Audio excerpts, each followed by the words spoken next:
প্রিয়তমা, my darling, ছাড়বেন না, একদম ছাড়বেন না।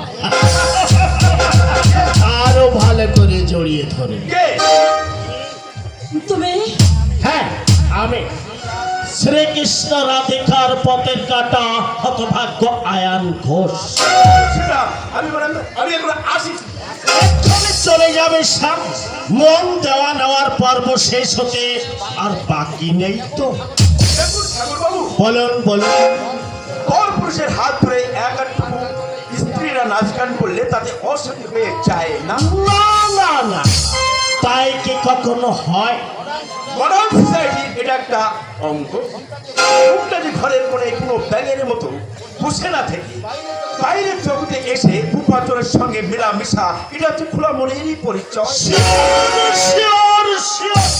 আপনার এই বস্তির নোংরা চোখে আমাদের মেলামেশাকে না দেখলে আমি খুশি হব। চলি, নমস্কার।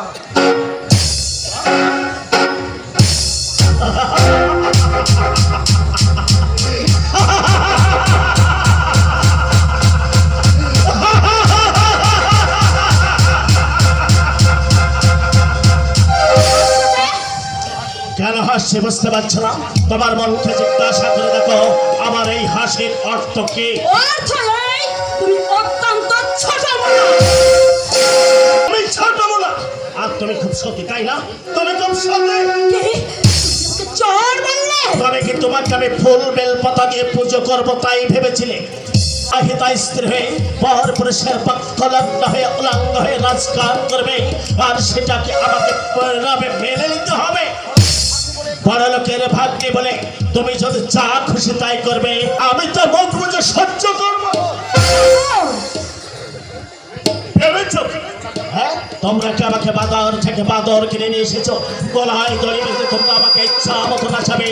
আমার রক্তকে দেহটাকে রক্ত মাংসে করা, আমার তো ভেয়ার অসভ্য স্ত্রীর আচরণ আমার মনেকে আগুন ধরিয়ে দেয় না। কেন কেন তুমি এমন বিপদে চলেছো? পরকে নিয়ে কেন তোমার এত মাতামাতি?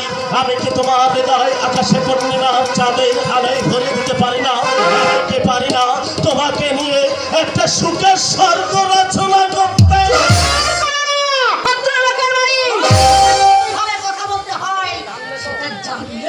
অভিজাত ভদ্র বাড়ির থেকে ওই ছোট লোকের বস্তির দাম অনেক বেশি। এখানে নগ্নতার ছড়াছড়ি, ব্যভিচারের স্রোত, আর সেখানে সংগ্রামের আকুলতা নেই। এখানে কোনো প্রাণ নেই, নিঃশ্বাস নেই, শুধু নকল ভালোবাসার জায়গা। আর সেখানে বুক ভরা ভালোবাসা নেই। মায়েরা করায় ছেলেকে স্তনপান, বোনেরা একদায় ভাইয়ের কপালে ভাই ফোটা, আর স্ত্রীরা ভাঙা করে ঘরে স্বামীর মুখে মাথা রেখে মনে করে এটাই হচ্ছে আমার স্বর্গ। মা, এই ইডিয়েটটা আমার গায়ে চোর মেরেছে। আমার বের গায়ে তুমি হাত তুলেছো। ওর গলা টিপে মেরে ফেলা উচিত। ও যা করেছে, যাই করে খাও তুমি। তাই বলে তুমি ছোট লোকের মতো মারধর করবে? এ মানুষ যদি পুরুষ মানুষের মাথার উপর পা দিয়ে চলতে চায়, কাউকে আমাকে মেনে নিতে হবে। আর তাছাড়া শিবরা যদি যা খুশি তাই করবে, তাহলে এই ছোট লোকের ছেলেকে জামাই করে এনেছিলেন কেন? জামাই নয়, ঘর জামাই করে এনেছি। ঘর জামাই মানে বোঝো, দাসত্ব, স্ত্রীর দাসত্ব করা বলেই বোঝায়। তাই যদি হয় তাহলে চাই না আমি ঘর জামাই থাকতে। শিবরাকে আমার সঙ্গে পাঠিয়ে দিন, আমার স্ত্রীর ভরণ পোষণের দায়িত্ব আমি নেব। ভিখারির হাত ধরে আমি পথে নামতে পারবো না। থাকো তাহলে তুমি মহাশিখে রাজার তালিকায় রাজভোগ খেয়ে সুখে ঠেকুর তোলো।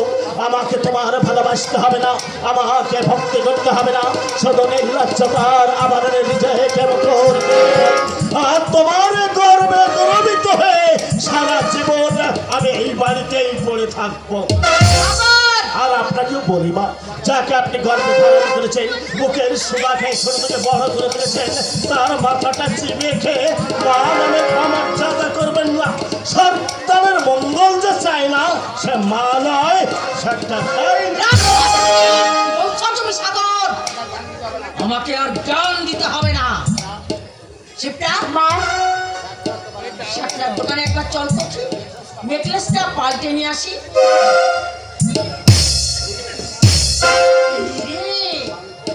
শান্তর ওষুধটা তো দিয়ে আসা হলো না। ওরাতে পাঠিয়ে দাও না মা। এই যে মহাপুরুষের ছেলে, এই ওষুধটা দয়া করে বৌমাকে দিয়ে দিও। হ্যাঁ, আর বলে দিও দুধের সঙ্গে মিশিয়ে এক্ষুনি যেন শান্তকে খাইয়ে দেয়। ঠিক আছে মা, আমি তাই করি। হাই চিকন,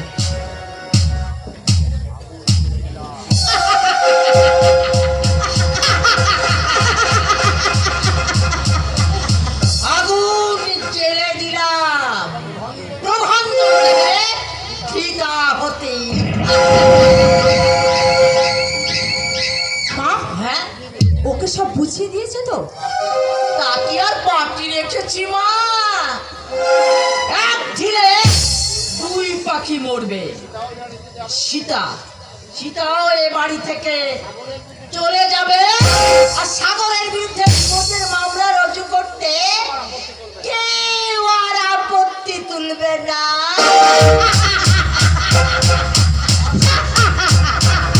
তারপর ইঞ্জেকশনের সাহায্যে ওই শান্তটাকে পাগল করে দিতে পারবে। বাবা, আস্তে মা আস্তে, বাতাসেরও কান আছে। হ্যাঁ সরি, এ সময় কিছুটা আমাদের দু মাইজিকে বাড়ির বাইরে থাকা উচিত, যেহেতু শান্ত আমাদের মা মেয়েকে দুজনকে সন্দেহের চোখে দেখে। আয় মা, আমরা একটু বাড়ির বাইরে থেকে হ্যাঁ মা, চলো খালি নাকি একটা হিন্দি সিনেমা দেখো মা, হ্যাঁ। দারুণ প্যার, একেবারেই না নকি চিকি চিকি চিকি চিকি দেখবো তো, লা লা, আরে ঝকনক ঝকনক